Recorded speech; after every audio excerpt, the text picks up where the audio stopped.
Let us start. Thank you for attending today's webinar and for your patience. The Abilities Fund and the Sargent Shriver National Center on Poverty Law present Accessible Assets Part 2, Asset Development Strategies for People with Disabilities. My name is Jiwon Kim, and I'm part of the Asset Opportunity Unit at the Shriver Center. First, we have a few housekeeping items. If you encounter technical difficulties, please contact Alexandra Seabrook at 312-368-1168 or Alexandra Seabrook at povertylaw.org. We would like this webinar to be interactive, and all the presenters welcome your questions. Presentations and other resources, including a transcription and a recording of today's webinar, will be available on the Accessible Assets webinar resource page. The resource page link, currently shown on the screen, was also included in the webinar reminder emails, and you'll receive a follow-up email tomorrow with the link to access the resource page. If you would like to access the closed captions of today's webinar, please click on the first link shown on the screen, go to www.captionedtext.com and enter confirmation 1710054. Today, we're going to highlight asset building strategies for individuals with disabilities to achieve independence and introduce new and innovative asset building programs. The experts on our panel will assess self-sufficiency opportunities and strategies for people with disabilities and discuss expanding entrepreneurial opportunities and access to capital through various programs, including the Connectability Program and the Youth Transition Demonstration Projects. With that, let me introduce you to our presenters. Joining us today are Mr. William Gorman from the Statewide Independent Living Council of Illinois, Ms. Patty Lynn from the Abilities Fund, Ms. Joyce Armstrong from Connect to Work Center at Connecticut Bureau of Rehabilitation Services, and Ms. Joanne Cobb from the Social Security Administration. Before we start, I'm going to provide a brief overview of the field of asset building. Asset building aims for households to acquire the financial resources to get ahead, not to just get by. It helps to define it in the negative, at poverty. Most people have heard of income poverty, which focuses on a household's current income level. Asset poverty focuses on a total household wealth. Household is asset poor if it does not have enough assets to meet expenses for 3 months without outside sources of income. Asset poverty deserves more attention because assets are the building blocks for financial security. Asset ownership ensures that families have adequate financial reserves to weather a financial crisis, build economic stability, and shield the household from poverty. Asset poverty data reveals that the number of American families suffering from economic instability is large and growing due to the current economic crisis. According to CFED, more than 1 out of every 5 U.S. households is asset poor. Although these numbers are high, for people with disabilities, the numbers are even higher. As many as 80% of households with a disability do not have any net assets. An important part of understanding the link between disability and poverty is looking at the employment issue. Among working-age people with a disability, just under half reported being employed at some time in 2005. Moreover, employment drops as the severity of disability increases. Lack of employment and underemployment mean that people with disabilities are more likely to experience income poverty. This chart shown on the screen looks specifically at working-age people with income below the poverty line. This group is divided by disability status, and the data paints a grim picture.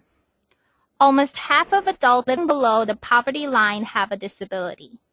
People with disabilities account for a larger share of those experiencing income poverty than people in any other single minority or ethnic group, or all of those groups combined.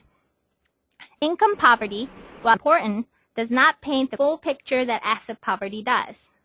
And since asset poverty tends to be higher than income poverty, it is likely that more than half of people with disabilities in this population would be asset poor. Of course, people of all racial and ethnic groups experience disability, but the point is that disparities between those with disabilities and those without deserve the same kind of attention as other forms of inequality, especially in anti-poverty advocacy. With that said, our first presenter today is Mr. William Gorman, Executive Director of the Statewide Independent Living Council of Illinois. A recipient of the Hall of Fame Award in 2008 from the Arc of Southeast Iowa, Mr. Gorman is involved with all aspects of the design, fundraising, construction, and oversight for a $5.5 million service center for Systems Unlimited, Inc. He has provided technical assistance and consultation on organizational management and leadership, assistive technology, total quality management, continuous quality improvement, and interagency collaboration in the states of Oklahoma, Louisiana, Indiana, Missouri, Utah, Illinois, and Iowa.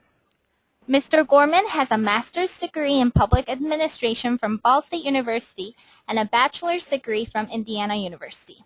William? Yes. Good afternoon. Having some level of income and assets is important for any citizen to have a minimal quality of life.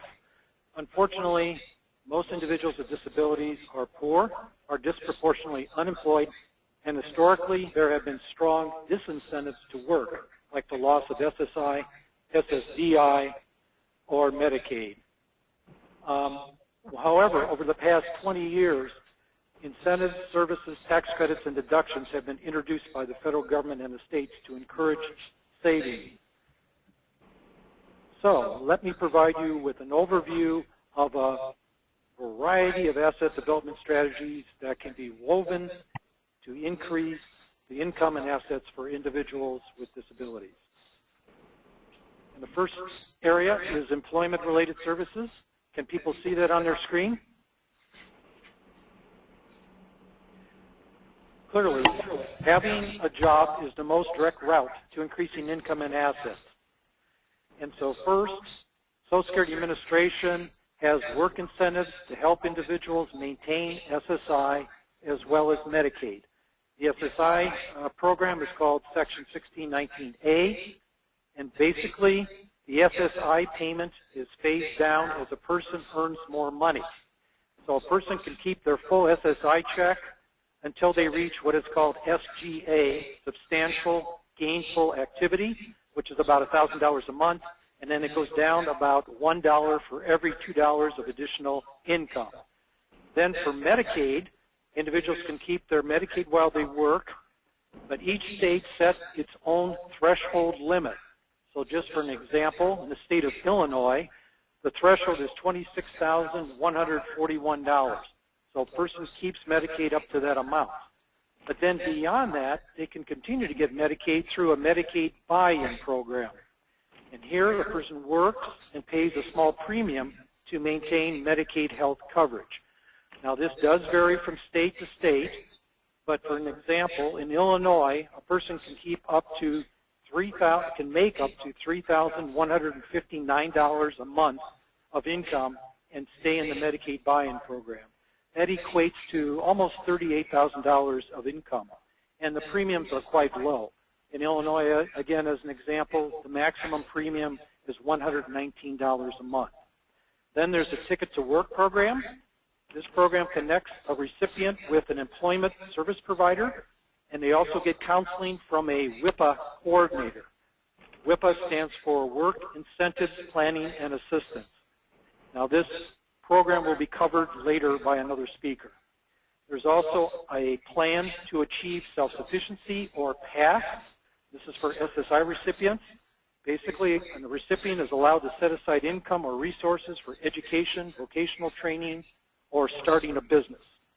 There's also PEF, which is Property Essential to Self-Sufficiency. Again, this is for SSI recipients. Social Security in this program does not count up to $6,000 of property, which usually is inventory used for a trade or business. There's also an IRWE, which is impairment-related work expenses. This is for SSI and SSDI recipients. These are deductible expenses for such things as transportation, attendant care services, medical devices, prosthesis, or residential modifications. And last, there's work expenses for the blind. Under this program, income used for certain work expenses are not counted for SSI eligibility. Acceptable expenses include transportation costs, guide dog costs, meals consumed during work hours, and paying for income tax preparation. And moving on to individual development accounts. Another speaker is going to cover this in more detail, but I want to define it for you. It's a federal grant program that creates matched saving accounts for low-income individuals to purchase a first home, pay for post-secondary education, or to start a business. So basically, the person's savings are doubled. Now, the downside is it's not available everywhere. It's a grant program, and nonprofits or corporations have to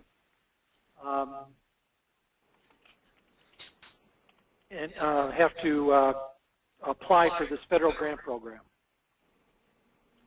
Next, we go to self-employment.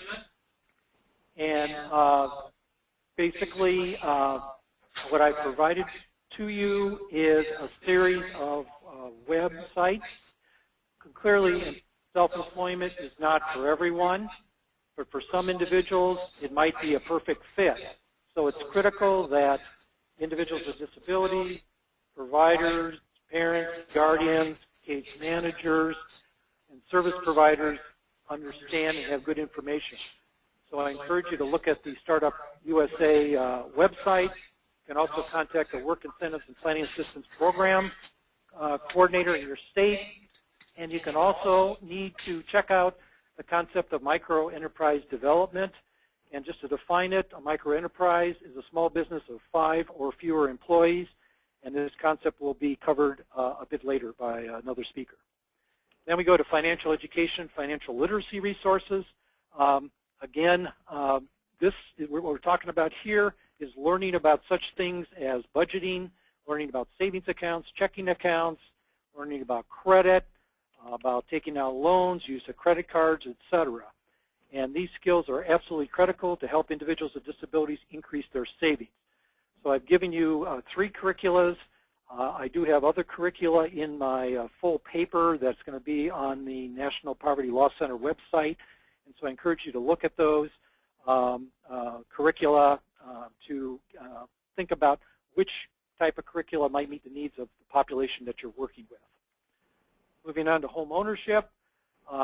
Just like self-employment, home ownership is not for everyone, but a home is a major asset that gives an individual more control over their life. And there are a number of possible strategies for home ownership. First, HUD, the Section 8 rent vouchers could possibly be used to purchase a home, not just for rent. There's also what I call a diamond in the rough program through HUD. It's called the Family Self-Sufficiency Program. It's an employment and savings program for low-income individuals that receive Section 8 vouchers through HUD. So basically, an individual is saving for an employment goal, but this is an optional program from a local public housing authority. So you got to advocate with your local public housing authority to go after those funds. There's also a HUD earned income disregard. In this program, some work income is disregarded. There are also community development block grants that could be utilized to build or rehabilitate housing for accessible housing. But you got to get involved in your local planning process to make this a goal. And unfortunately, I heard just a couple days ago in the President's budget that about 50% of community block grants will be cut. So unfortunately, there will be most likely less community development block grants, but it still is an option. And also, you need to investigate Medicaid waiver programs in your state. Clearly, waiver programs do not fund housing, but they fund support services so that an individual with significant needs can live in their own home. And moving on to tax benefits, there are a number of them. There's a federal credit for elderly or disabled. Basically, it's $5,000 credit for an individual. If there's a couple that are both disabled, they can get a $7,500 tax credit. There's a federal child and dependent care credit. This allows paying for child care or care for a spouse. Up to 35% of qualifying expenses can be used as a credit. There's a federal child tax credit. This is for $1,000 per child. There's a disabled access credit. This is geared towards smaller businesses that have revenue of $1 million or less. This credit is for making a business accessible, and the credit is up to $10,000. There's a barrier removal tax deduction, and this is for any size business, and up to $15,000 can be deducted for architectural or transportation accommodations. There's also a business work opportunity credit. The credit is up to 40% of the first $6,000 of the first year wages of a person with a disability who's hired. So that credit for the business could be up to $2,400 per individual. And last but not least is the Earned Income Tax Credit. This is a hugely important opportunity. It's a refundable federal income tax credit. Even if a person does not owe federal taxes, we've got to get low-income persons to apply and to file their federal tax return because they can possibly get a refund. And some states also have their own EITC, which goes on top of the federal credit. And on the in my paper, I give a website where you can find an Earned Income Tax Credit estimator to get a sense of what a refund amount might look like. And then there are trusts. Now this varies quite a bit from state to state. However, most states have provisions for special needs trusts and or pooled special needs trusts.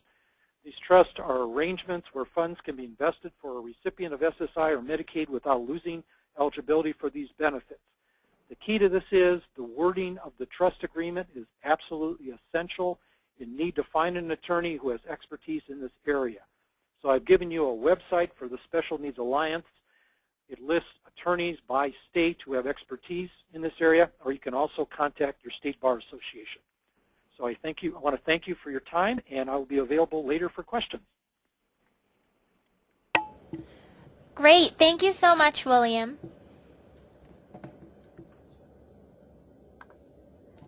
Our next presenter is Patty Lind, the founder and executive director of the Abilities Fund. Ms. Lind has 2 decades of experience in microenterprise development for disadvantaged populations, including women, minorities, refugees, veterans, and individuals with disabilities. For the past 20 years, Ms. Lind's work as a microenterprise developer has been focused on serving promising entrepreneurs with disabilities on a national level. Also, she has worked with public and private rehabilitation and microenterprise organizations in 35 states and Puerto Rico to build their capacity to effectively facilitate business development for entrepreneurs with disabilities through policy creation and by creating customized service delivery systems. Patty? Thank you so much. I'm hoping that you can all hear me now, and that on your screen is our presentation this afternoon related to self-employment and specifically credit within the scope of asset building for Americans with disabilities. I'm going to advance the slide now. You know, at the Abilities Fund, clearly our expertise is in the area of business development for low-income individuals, primarily with disabilities. Over the past 20 years, I wish I could put together an index of all that I have learned that contributes to successful business startup, and someday I might actually try to do that. But at this point, you know, we try to make sure that our knowledge of self-employment benefits people with disabilities on a nationwide basis. We do practice more than just the policy piece. We are actual practitioners of self-employment at the Abilities Fund. And you know, we really call this applied research.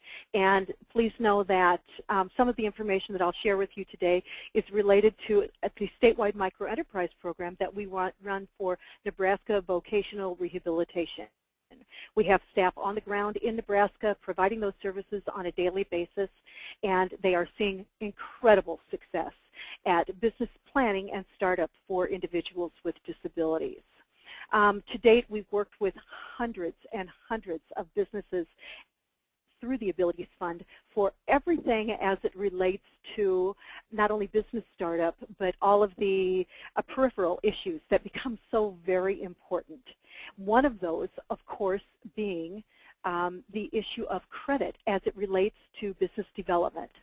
I hate to cite this, this fact, but it's very real that there are oftentimes, many times actually, some years in the 60% range when we hear fantastic business ideas but simply the individual does not have the capacity to financially start that business.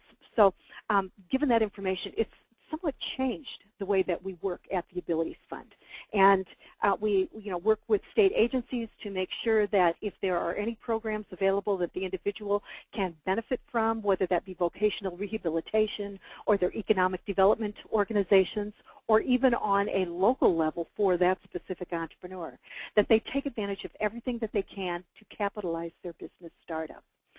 But the fact is that even for those that can figure out how to capitalize through the Abilities Fund or any of those other resources that I just spoke about, the fact is that without access to credit, either at startup or business or shortly after, that the individual is going to have difficulty continuing that business, sustaining that business operation. And consequently, again, it has really changed how we work at the Abilities Fund.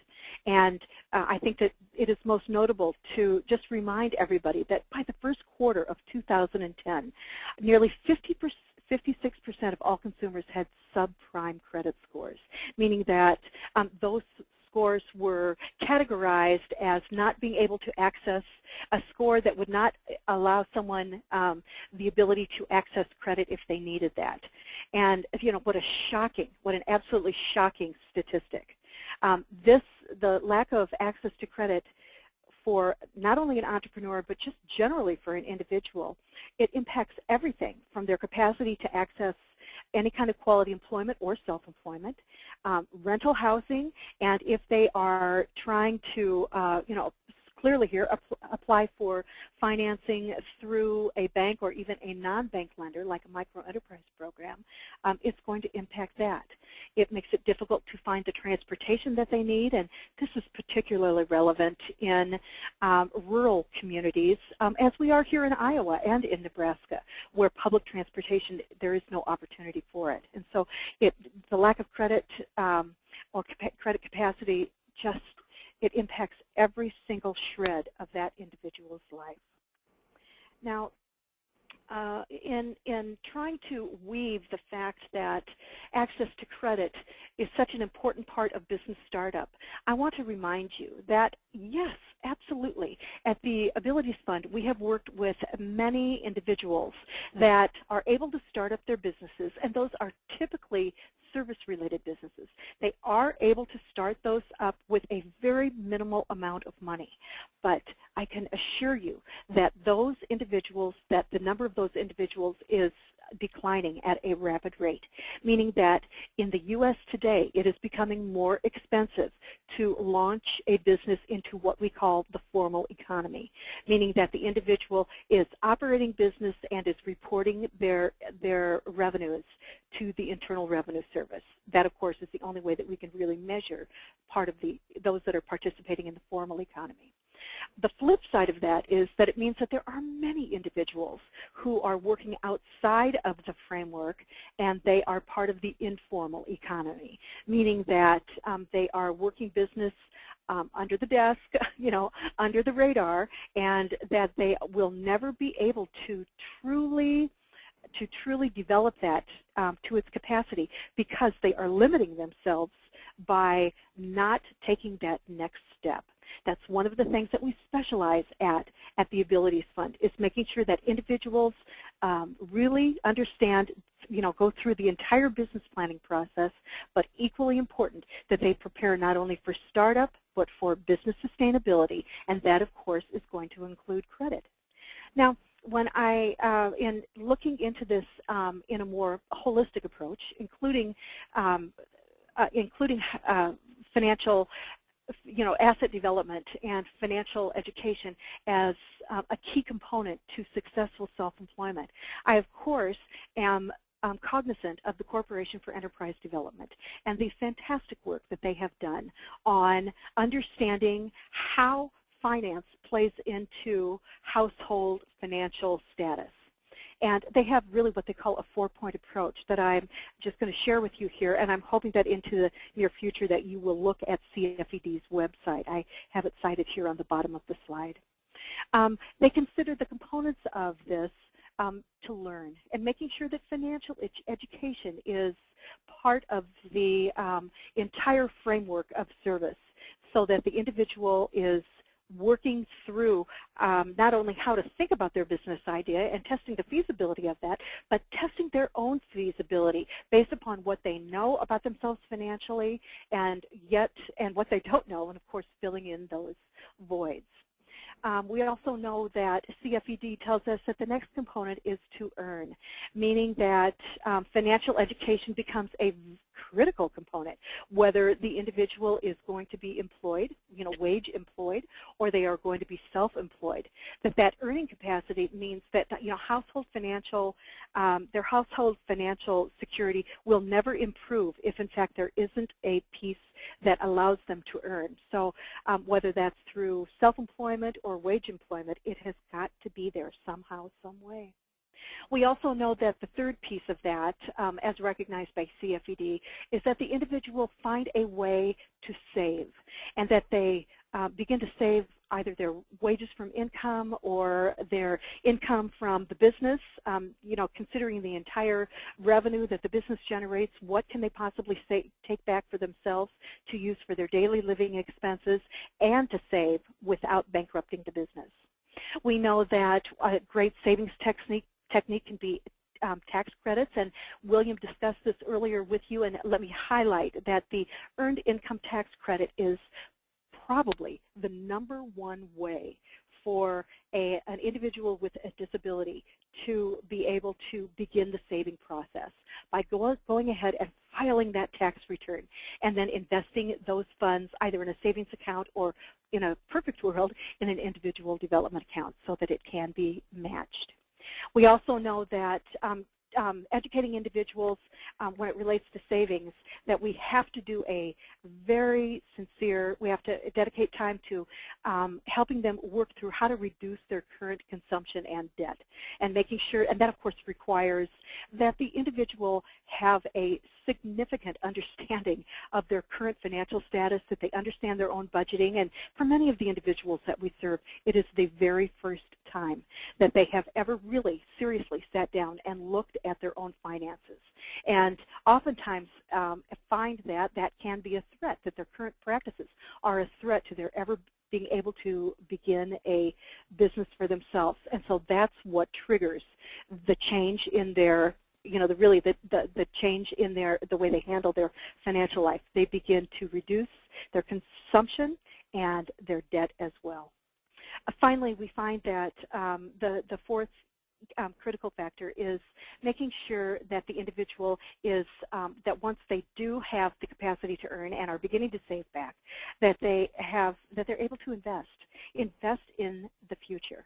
And this means that they're using every possible public assistance program, and whether that be public assistance and also any kind of private assistance program that is available for them, so that they can have affordable financing, so that they don't have to, and therefore that they don't have to work with predatory lenders, which is a very unsafe practice. But as well that they are recognizing through their education that they can, not only can they earn and save, but they can invest that using any kind of assistance that they can find. And recently we have found a lot of individuals using down payment assistance for housing purposes. And with business startup comes many goals, many dreams sort of seem to come out of the individual. And oftentimes we know that that includes home ownership.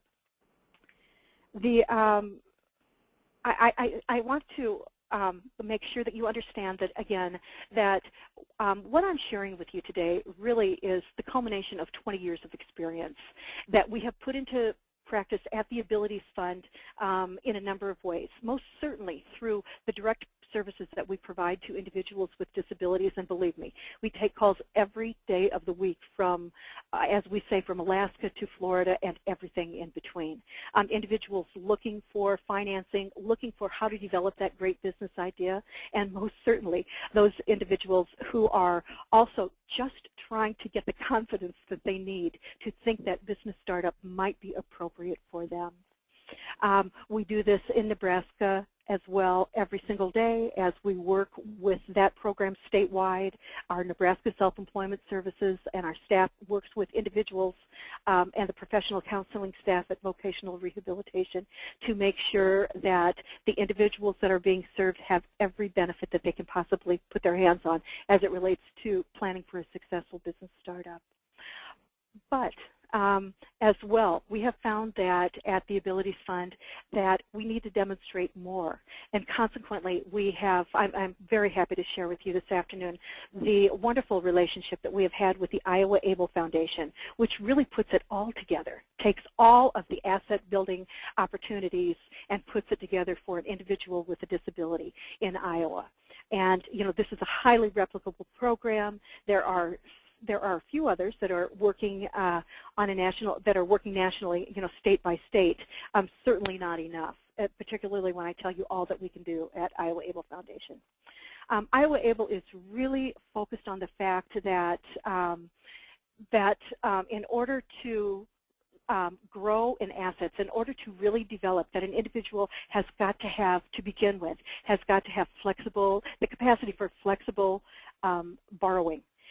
For individuals with disabilities, and typically this comes in the area of the need for assistive technology, and that AT can be for the equipment that the individual needs in order to be independent in life, as well as we know that could include, of course, home modification, certainly vehicle modification, and we have recognized over the years. So about 2 years ago, we also added home repair to that, although that is not assistive technology. Seemed to us and the very insightful board of directors at Iowa Able that if you could modify a bathroom to make sure that it was accessible to an individual with a disability, but the water heater didn't work and the roof was leaking, that it probably was all for naught. And so consequently, we have added home repair. At the Iowa Able Foundation, again, it is a holistic approach to asset building for individuals with disabilities because we also provide microloans for business startup, and we are looking to expand that. We're just right now have just received a very nice contribution to make sure that we can absolutely meet the credit needs of individuals with disabilities in Iowa, whether it be for business startup or for expansion. But then again, because it is a holistic program and it's very well-rounded, we have recognized that financial education has to be a piece of that. And so we do regular workshops, trainings, webinars, whatever it may be, and that's certainly one-on-one with the individuals that we work with related to financial education. And we cover everything from understanding credit to home budgeting basics. We provide that through group training, or we also do that individually with our applicants. And then we also provide assistance with financial planning for business specifically, for micro-business development. So the focus on financial education has become just a key service of Iowa Able because we know that somehow, some way, it's going to spill over into everything that we do. We don't run an individual development account program, but we have a great relationship at Iowa Able with the Iowa Credit Union Foundation and their Family Savings Program, which is a matched IDA program. And William, I'm so glad you brought up the point that those programs are typically, the money is seeded by the federal program. However, we also have a state appropriation to make sure that individuals with disabilities can also save for assistive technology. So you know, there's opportunity both on a federal and on a state level if you're thinking about an individual development account, either starting one or participating in one. There's just wonderful opportunity out there if you so choose. Finally, we would be remiss if we did not recognize at the Iowa Able Foundation that a good share of the individuals that come to us simply do not have the credit background in any way, shape, or form to be able to borrow for the assistive technology or business needs or home repairs that they need so badly. And consequently, we are just now launching a credit builder program. So excited about this, where we will provide $500 loans to individuals that may have no credit. They may have such poor credit that the only way to go is up. And the credit builder loans are issued to those individuals and reported by the Iowa Able Foundation to the credit reporting agencies, so that with good behavior and a lot of education, that the individual can, with this small $500 loan, begin to the future. We know that those are the individuals who will be able to access credit for the in the future for the assistive technology that they need, or to start a business, or to repair that roof, so that they can operate from home. So you know, just a very important product launch for us at Iowa Able that really is based upon what we know as the need of Iowans with disabilities. Certainly not too different a set of needs as all Americans with disabilities. We have so many wonderful success stories at the Iowa Able Foundation to share with you, and we encourage you to go to our website at www.iowaable.org and learn more about our successful stories. But just a couple that I would like to highlight for you. And this is, I have advanced to a slide now that is entitled Dawn and Brittany Pay As You Go. And this is an individual. This is a mom, Dawn, who recognized that based upon Brittany's disability that she had to have accessible transportation, but she had never accessed credit before. And she was a pay-as-you-go kind of person, which many of us pride ourselves in being. But when it comes to the extraordinary needs of a family, you know, a parent with a child with a disability, it becomes an obstacle. And consequently, Dawn learned from us how to manage her budget and then how to use that budget as a means to applying for credit and getting the accessible transportation that they needed. Very exciting and just a classic example of what one can do with a holistic approach like the Iowa Able Foundation. Now, I've just advanced to the next screen, which shows a picture of the most beautiful, bright face, and that is our friend Delaney, along with some of her family members. Delaney was a preemie, born very early into the pregnancy and with multiple disabilities. And when her parents contacted us at Iowa Able, the issue was not that they had bad credit, it was just that there was not enough credit available for them to provide the things that they knew Delaney would need. During the process of utilizing our financial education and several of our loans, they have improved their credit to the point where they are now bankable, meaning that they are now able to go into their local community bank and borrow what they need. That of course is the access to mainstream financing. That is a direct result, kind of moves people off of the fringe and into the mainstream. And so we were delighted to be able to participate in that.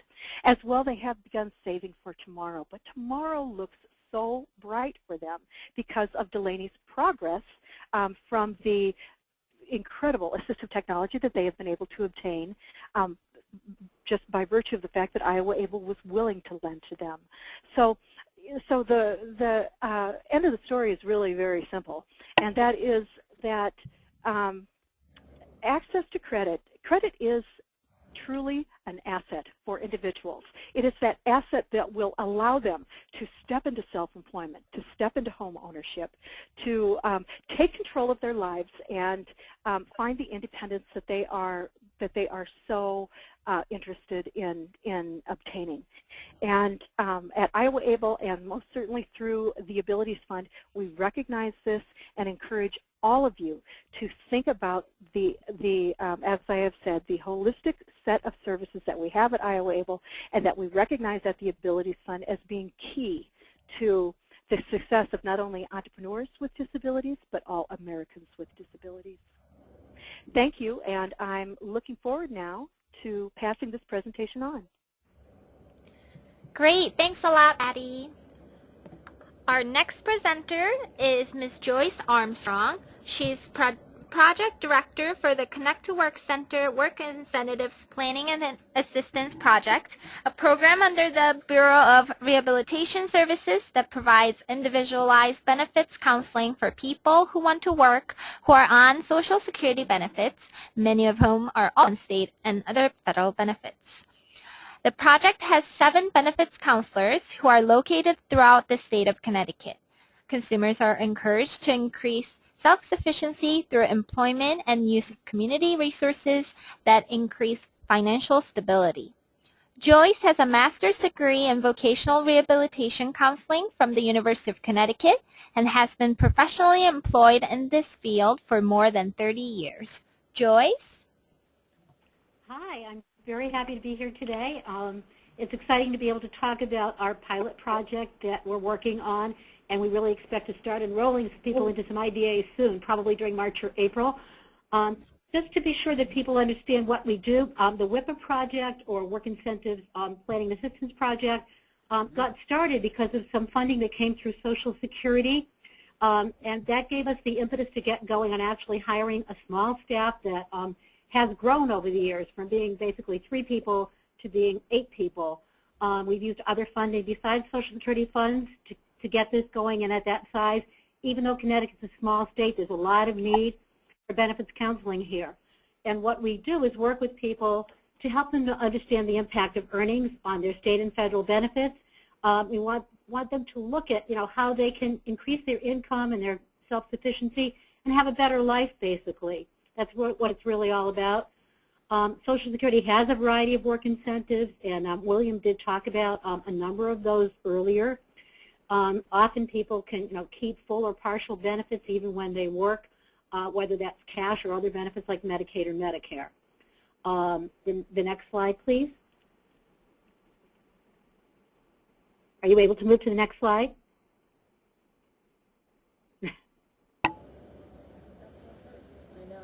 Uh-oh. We're working on it.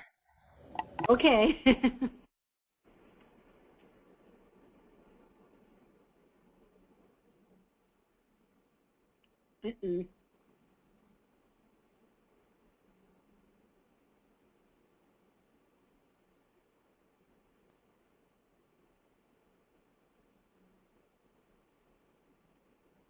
Aha, thank you. Okay, benefits literacy. As a WIPA, we know that benefits literacy and financial literacy are both very important to people. And a number of my staff actually have gone through the Money Smart curriculum, and have that's helped them in terms of their jobs, but they really don't have the time to devote to sitting down with people and teaching financial literacy or doing budget coaching.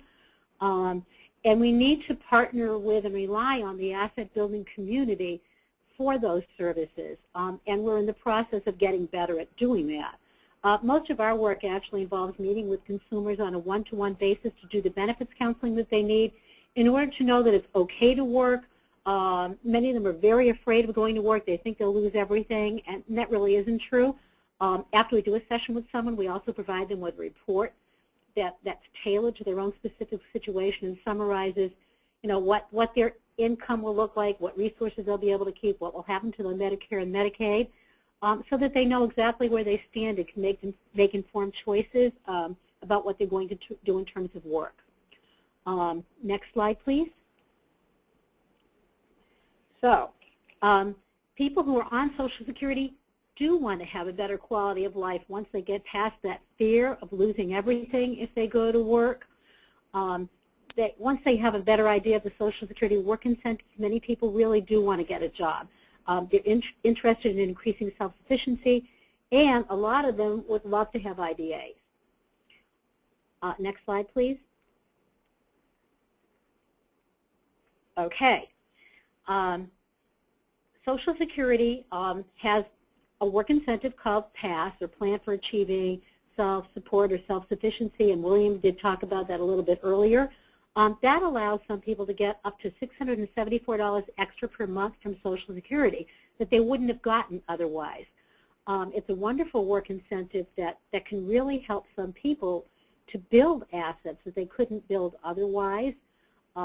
The money is used to save for things or services that are needed to reach a vocational goal. It's all about reaching a vocational goal and working. PASS can be used in conjunction with IDAs. I don't think this has been done very often, if at all, maybe on a minimal basis. And we as WIPA staff actually help people to figure out if a PASS is going to be a good work incentive for them. And we can help somebody to write that PASS plan. It's a 12-page application. Sounds long, but it actually is laid out so that it makes a lot of sense and isn't that difficult to do. And we're happy to help people to access this work incentive. It can work for both people who are on SSI only or people who are on even Social Security disability. They may be able to become eligible for SSI by saving some of their SSDI money in that PASS plan. So it can work for both groups of people. And that's something that's good to keep in mind and know. Next slide.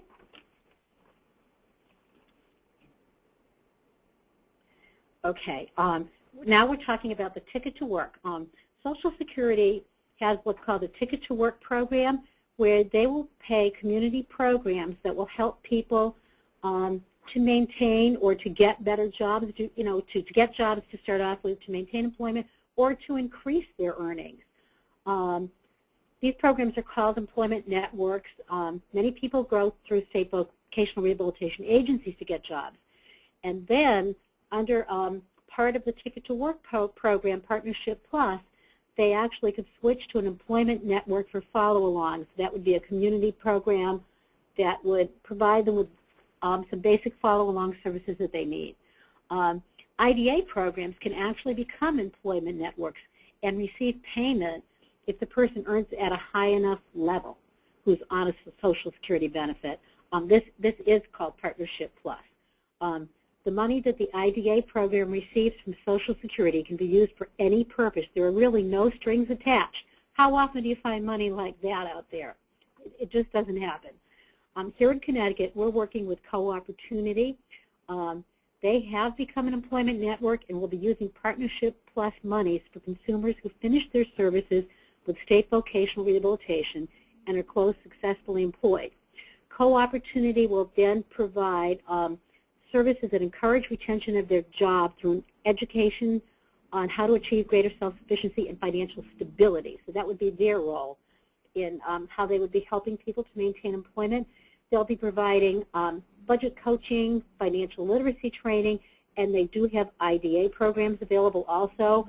Right now they have some traditional IDA slots that they've set aside for our pilot project, and we also have applied for a grant through our State of Connecticut Department of Labor that has a lot of focus on people with disabilities, and we think we have an excellent opportunity of getting that grant, and that will expand so that the kinds of things that people can purchase, so that, for example, it could include purchase of a car if somebody would need that. Even though Connecticut is a small state, one of the primary barriers to employment is not having a car. There's a lot of areas in Connecticut where you can't get anywhere because there's no public transportation. It's a huge problem for us, even though we're not a huge rural state. You could live 15 miles from a city and have no way to get into that city without a car. So this is one of the things that we think is a major barrier. We know it is. We wish that the federal IDA programs at some point would recognize this, and and that AFI would add that as one of the services. But in the meantime, we are hopeful we will get other funding. We do expect to get that. let me see, someone just opened the door here. Let me, just a second. The ticket money that Co-Opportunity received will be used as match money for alternative IDA programs. So once we get going, they will actually be able to get money through Social Security's Ticket to Work that they will use as match monies to fund additional IDA programs for people coming through who need IDAs in the future. Co-Opportunity has the potential to get up to $23,000 per person in an IDA as long as that person continues to meet the Social Security earnings criteria. That money is going to be set aside into a fund or a kitty to be used for future alternative IDA match money for other people. So that's money that you're adding into the system that wouldn't be there otherwise, that can be used for IDAs, that where there can be a lot of flexibility on what the IDA provides, because if it's an alternatively funded IDA, it's up to that program what they're going to provide. So this is a really good thing to have that kind of flexibility. Next slide.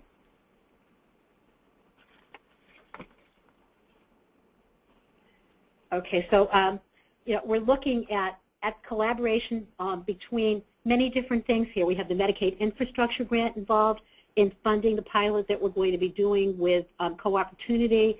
The Work Incentive Planning and Assistance Project that I direct is very involved with this. We expect to use Ticket to Work money, and Co-Opportunity is working with us. Bureau of Rehab Services is very tied in, which is the agency that I work for with the WIPA. So we will be training both rehab counselors, we'll be training the benefits counselors, who are called Community Work Incentive Coordinators under the WIPA, all to be working together on this project. So we're looking at much stronger ties, future collaboration and innovation with a lot of partners. Next slide, please. Okay, and I guess, just to sum it all up, these are all work incentives that matter. And what I always say is that the world is full of work incentives. It doesn't stop at Social Security. I mean, the things that, like Medicare, Medicaid continuing, earned income tax credit is a work incentive. The kinds of things that William touched upon, like the housing work incentive, those are all things out there in the real world that people can tap into that will help them to realize that they can move forward in life and not be so afraid of earning money. Next slide. Okay, and this is just kind of a little summary of our current system, and then we'll talk about the future. Under the current system, people on Social Security benefits are interested in working, but they're interested in working at a low enough level of earnings that they can keep their benefits. They're really afraid to go beyond that. Most of them have very limited, if any, financial literacy. Many are unbanked. Most of them are poor, and they don't see themselves as people who could do financial planning and build assets. They're living really, as Patty said, from week to week, check to check. They limit their earnings, and although they're working, they keep themselves poor because of the fear of what would happen next, because it's hard to understand the systems, and they really don't understand how to build assets. Next slide. Okay, under our new system that we are piloting, what we're looking at is that, people will have a more detailed conversation about earnings, work incentives, the availability of financial literacy training, financial planning, and help people to see that they could build assets. We're going to work with people on seeing that bigger picture for themselves that includes maximizing earnings because they have financial knowledge and understand that in many instances they can really have a better quality of life by giving up cash benefits from Social Security while still maintaining things like health care. That's very essential to them. So I just wanted to summarize, that programs providing IDAs can become employment networks. It's not that hard to do. There's no cost involved. It's an application form that's not that difficult to fill out. They can partner with IDA programs in the community and programs that provide financial literacy training, can provide or can be involved in partnerships with WIPA projects in their states, as well as with the state vocational rehabilitation agency. Every state has a voc rehab program. Some states have two because there may be a separate one for the blind. Every state has at least one WIPA project. The larger states have more than one. Those are programs that you can partner with. The state-of-the-art consumers need financial literacy training. They need to know about IDAs and to have access to them. As an IDA provider and financial literacy trainer, you have the potential to expand your funding by working with this population and using the ticket to work by becoming part of that group. And expanded funding means that you can actually serve more people, provide that financial literacy training, the budget coaching, and have more matching funds to use for alternative IDA programs. So that's what we're all about, and I'm really excited about this, and I'm happy to give you my phone number, and I can just do that right now. It's Joyce Armstrong, and my direct line is 860-424-4849, and my email address is joyce.armstrong@ct.gov, which is G-O-V.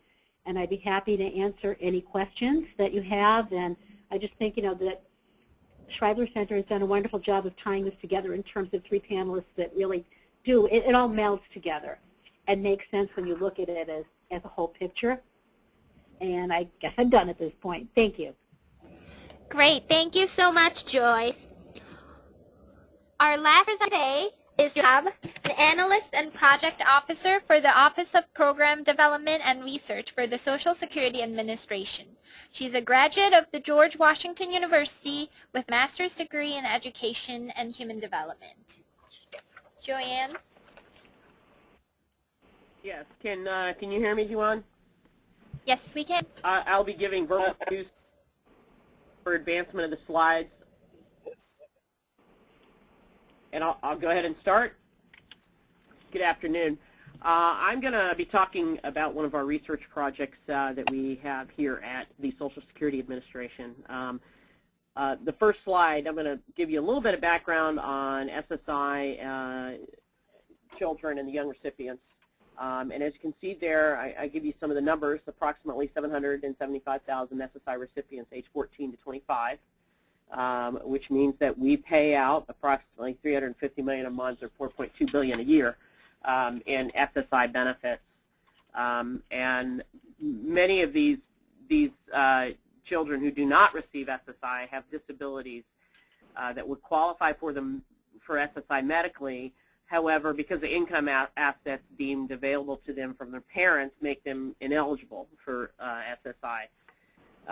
However, many of these youth then, when they become 18, they are, of course, then eligible for the SSI benefit because we no longer count their parents' income. And therefore, we see many of these youth come onto the rolls at that point. And as a result, so the cost of SSI and the cost specifically attributed to youth, in our eyes and according to our records, is increasing. One way to control SSA costs, we think, would be to help these youth successfully transition off the program. And therefore, you can go on to the next slide. We began looking at this issue. And out of that, the preliminary research we did, we came up with the youth transition demonstration.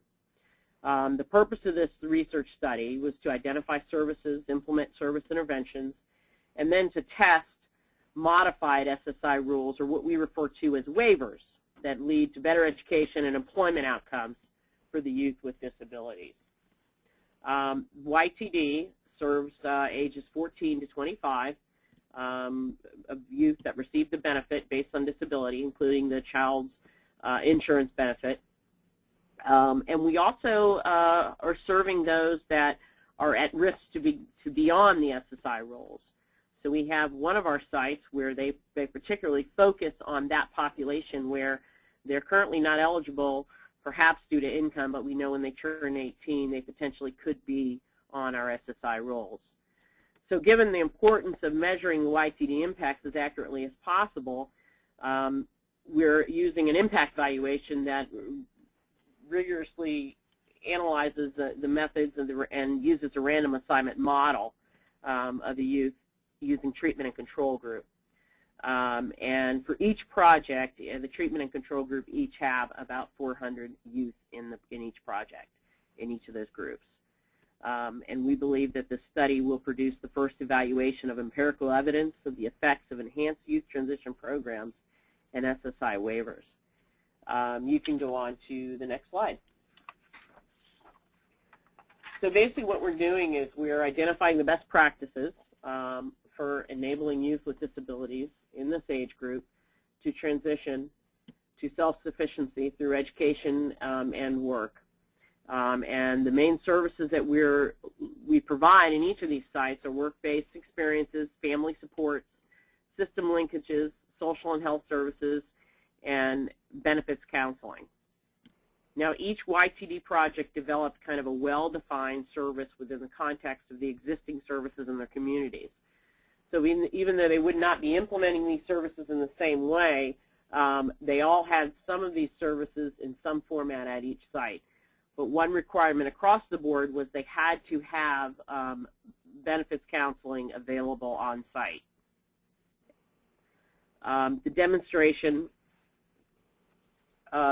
provides YTD projects receive oversight and assistance from SSA, and we also then utilize the national evaluator and technical assistance providers for the project.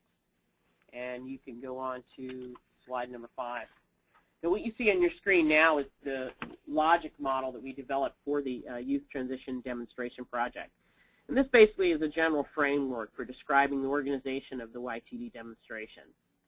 And in the framework, we took into consideration the transition environment and potential barriers to transition to design the intervention components to achieve these key outcomes. Starting at the top of that slide, you'll see that the barriers there we have listed. And these are all barriers that we knew to be true based on previous research and literature that was out there. To the left of your screen, you can see the YTD program components are from actually the guideposts for success, the standards that were developed by the National Collaborative on Workforce and Disability for Youth. And these standards are thought to be highly effective in helping youth with disabilities make the transition to adulthood and on to perhaps post-secondary education. The SSA waivers that we designed were designed to encourage youth to earn more and then also save to their future, and I'll talk a little bit more about that later. And many of our youth in these projects actually have saved, and we even had a home purchase and some startup businesses and some vehicles, many of the things that you've already heard about today. On the bottom of that slide, you see the services that are being delivered, which I talked about earlier. And we also looked, as I said, about the counterfactual, what's available in the community already and how that's going to influence the current project that's set up. And so we're looking at the transition environment. Now, to the right of your slide, you'll see that we have the outcomes, and we separated them into short-term and long-term.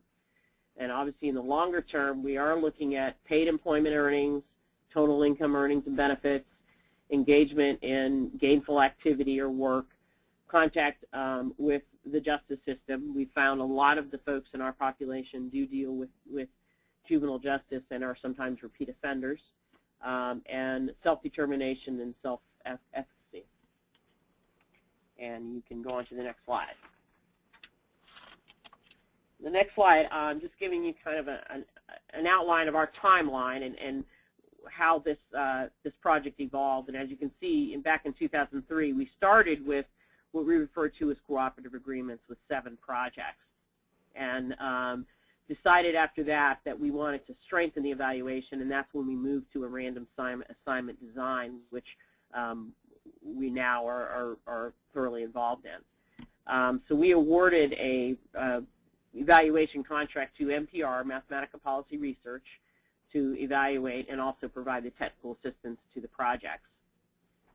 So in 2006, Track 1, the random assignment projects began enrollment in 2 projects in New York, Bronx, New York, Bronx County, New York, Erie County, and then also in Colorado, where we covered 4 counties across the state. At that point, we decided that we wanted to add more projects just to increase our numbers, and so we set out to look for folks to apply to become random assignment projects.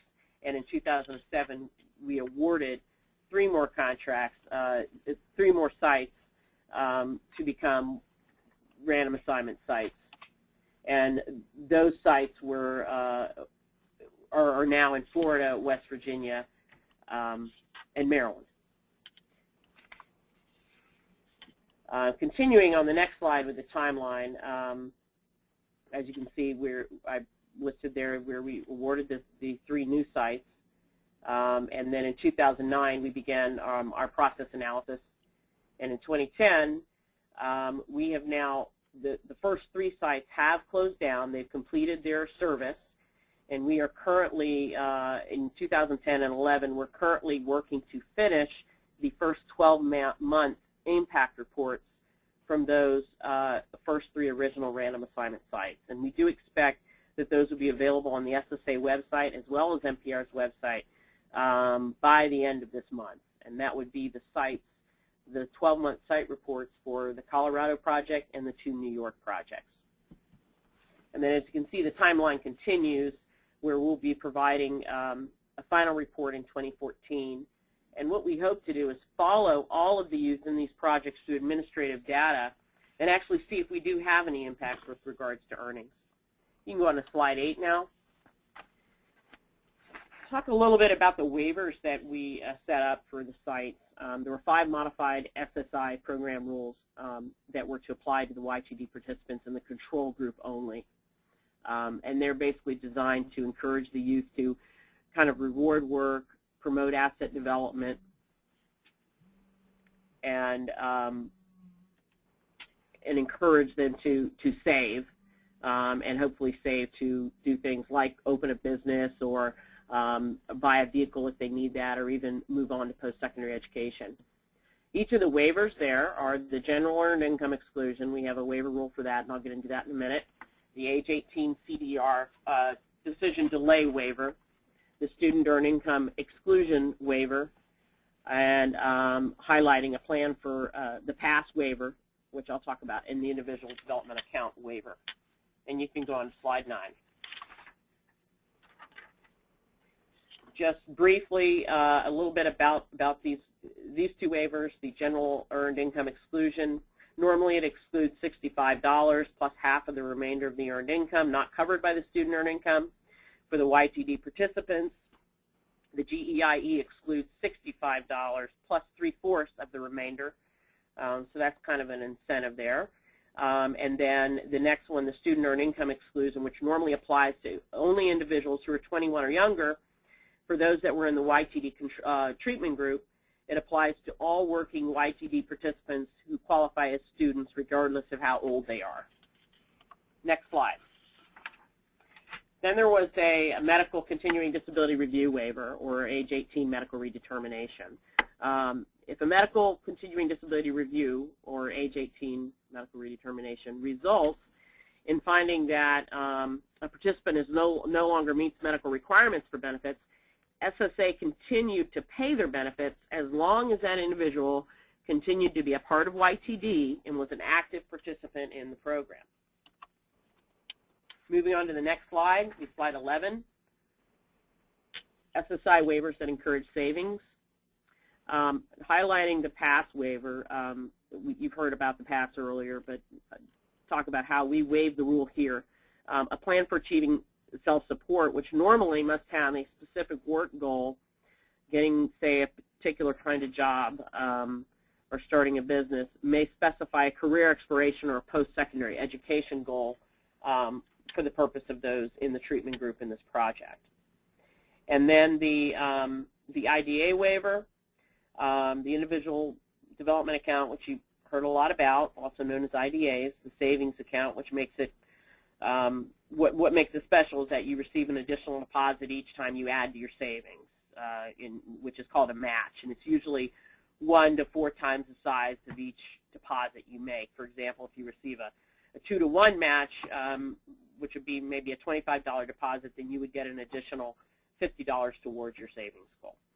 So the SSI program's treatment of the individual development account for this project that involve Assets for Independence Act, the AFIA grant funds, or TANF dollars, extends to IDAs that do not involve federal funds.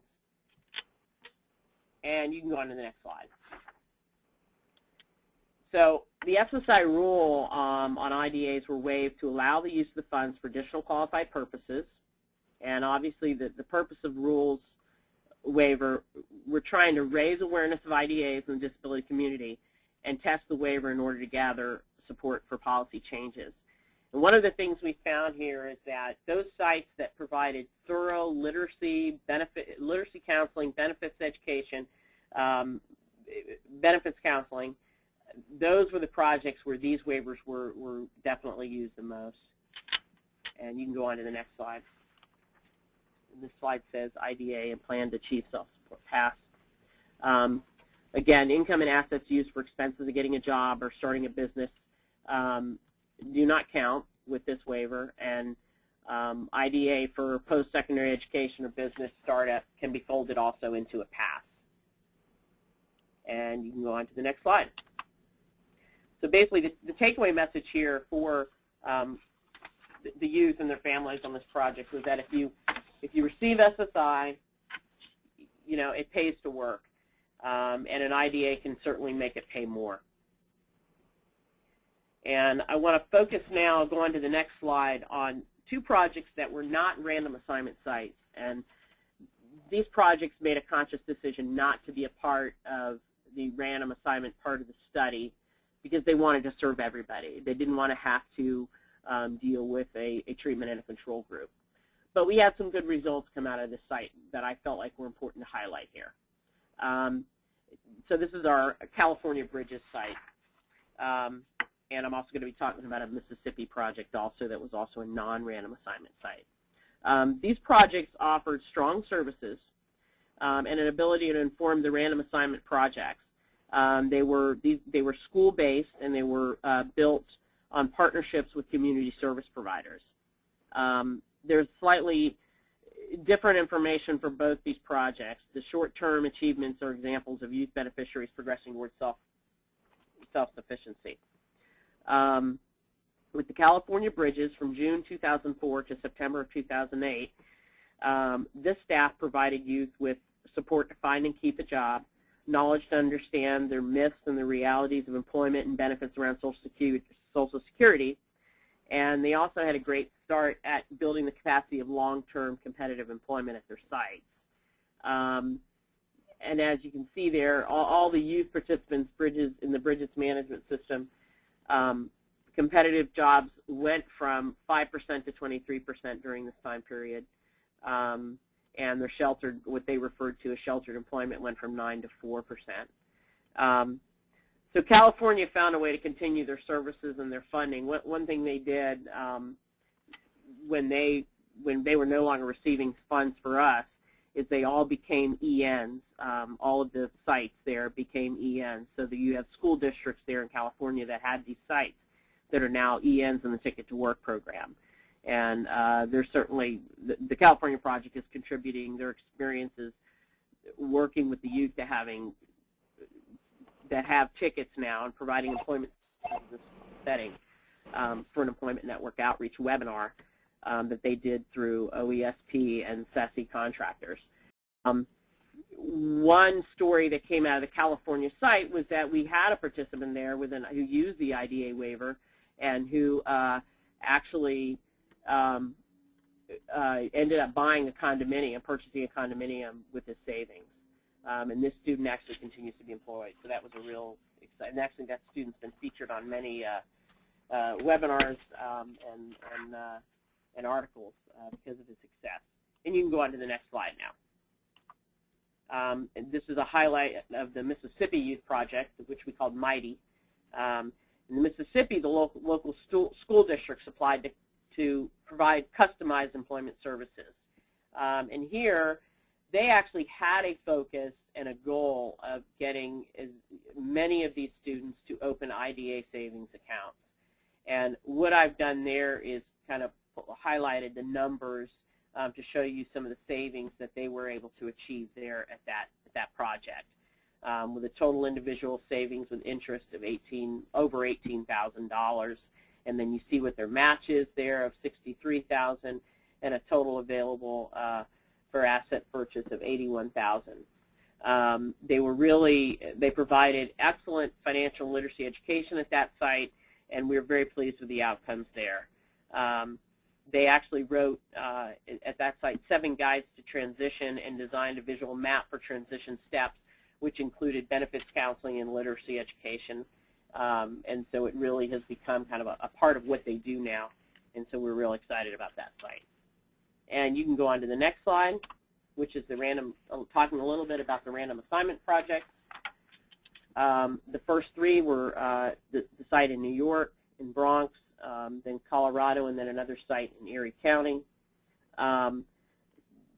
These random assignments, the project structure and the way the services were delivered were definitely impacted the outcomes. At the Bronx site, they focused on making sure that they brought family in, so when they provided literacy education and benefits counseling, they required that a family member also be a part of that. And so we definitely saw an increase in knowledge and dispelling myths around benefits counseling with that site because they did have a requirement of including family. In Colorado, SSA served beneficiaries. Well, in Bronx, they only serve ages 15 to 19, but in Colorado, they did serve the full range of 14 to 25. And in that site, they set it up where they had what they called I-teams, where they provided a disability navigator, a benefits specialist on the team, and at least 1 career counselor who coordinated day-to-day activities. And the staff generally met with the participants at the Workforce One centers, which was also a big help and impact with that site. And a key element of the service delivery was to coordinate with the partners in the community for referral of services. Moving on to Erie County, they served youth age 14 to 25, and in their site they had transition coordinators and job developers along with 3 key partners, the Community Employment Office, Neighborhood Legal Services to provide the benefits counseling, and the Parent Network of Western New York, and again, really including the family aspect to make up the service delivery team. And their intervention emphasized the self-advocacy and one-person centered planning. And you can move on to the next slide. And this focuses on the current random assignment sites that are still up and running. I will tell you the other 3 sites, as I said, they've already completed services, and we're working on 12-month in-track reports for those sites. These sites you see up on the screen now have just finished recruitment and enrollment and are now diving into full implementation at these sites. Starting with Miami-Dade, they serve SSA beneficiaries between the ages of 16 to 22. They have 6 career employment development specialists who provide employment and case management services.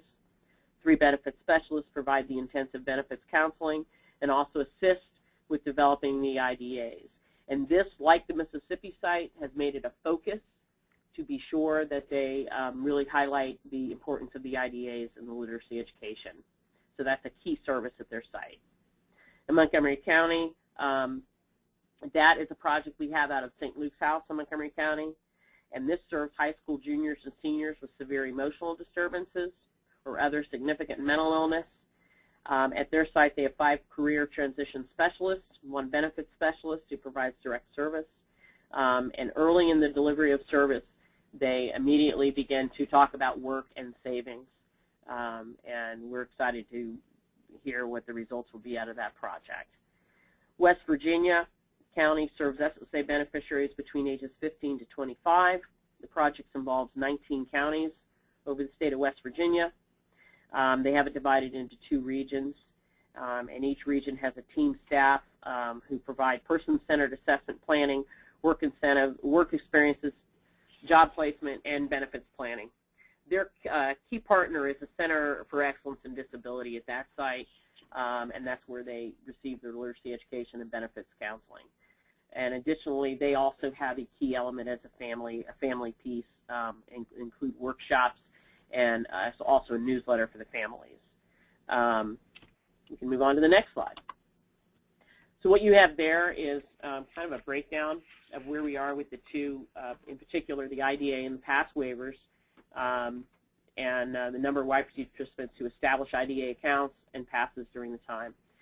With Colorado, as you can see with the IDAs, we only had 2, actually in that set, of the first set of random assignment sites, we only had 2 that had IDAs, and both of those were in the Colorado site.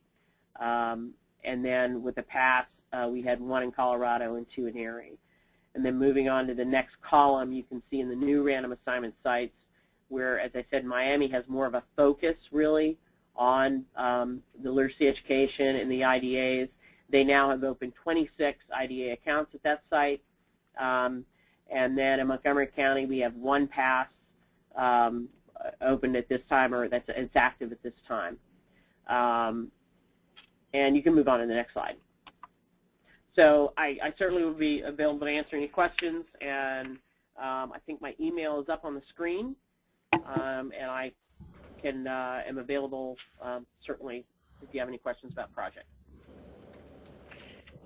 Great. Thank you very much, Joanne.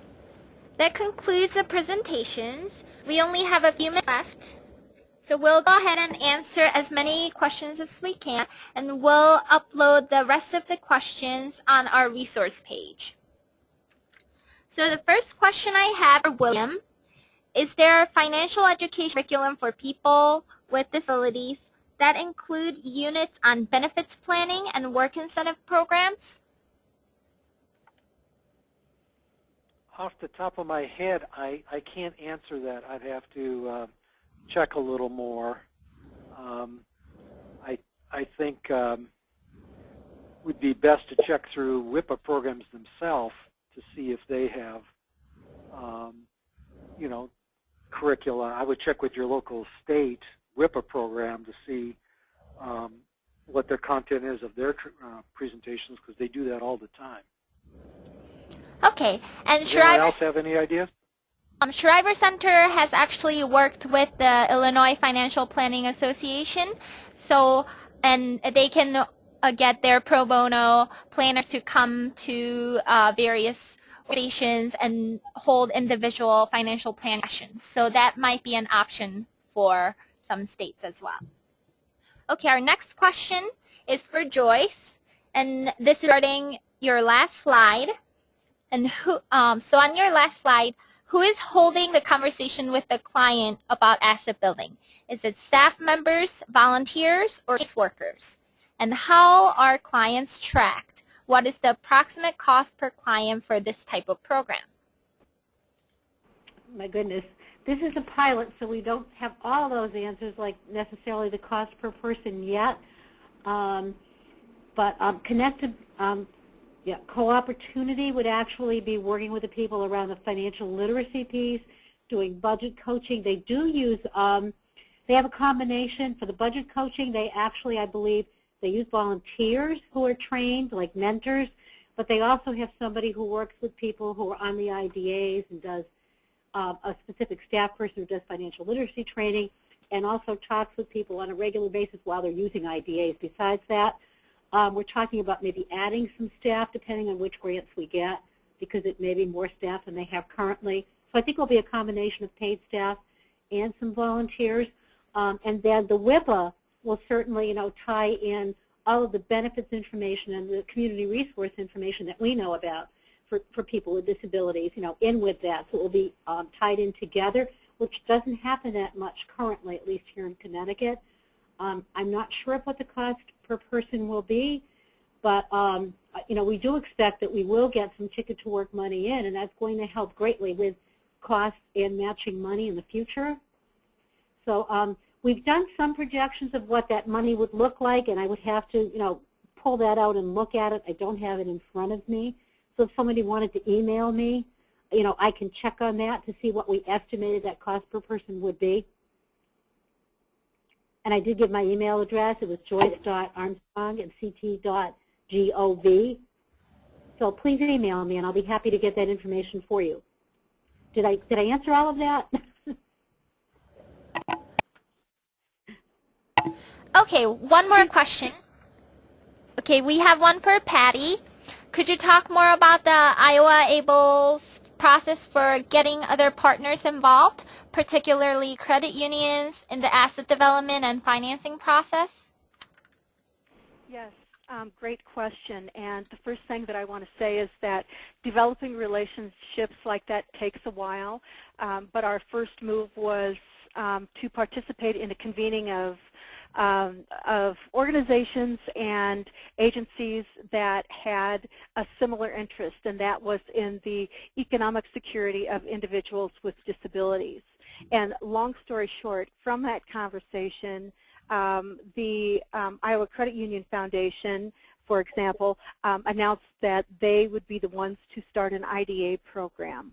And so we developed those relationships based upon the fact that at Iowa Able we know that we can't do it all, and if we try to do it all, we may not do it very well. And so we look to partner with other organizations that have missions, visions, and values that are similar to ours, but have a very direct interest in fulfilling another piece of the pie.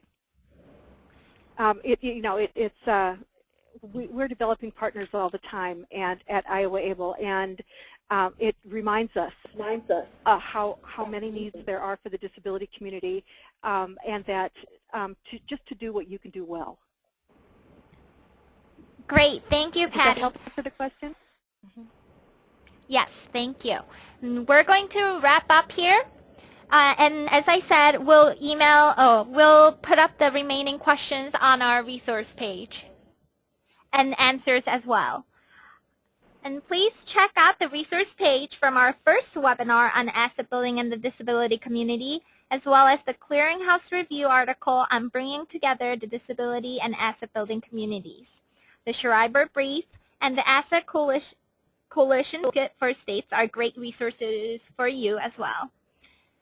And all of the presentations and additional resources are posted on the resource page.